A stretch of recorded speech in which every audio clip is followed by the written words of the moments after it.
చెప్తాను. శ్రీరామనవమి అంటే శ్రీరాముల వారి పుట్టినరోజు. కాదు కాదు, శ్రీరామనవమి అంటే సీతారాముల కళ్యాణం జరిగిన రోజు. కాదు, శ్రీరామనవమి అంటే రాముడికి పట్టాభిషేకం జరిగిన రోజు. ఆగండి మీరు పెట్టుకోవచ్చు. శ్రీరామ్ అంటే నేను చెప్తా.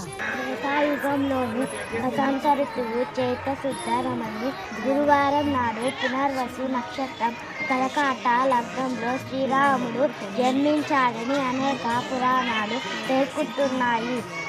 రాముడు అభిజిత్ ముహూర్తంలో అంటే మధ్యాహ్నం 12 గంటల సమయంలో జన్మించారు.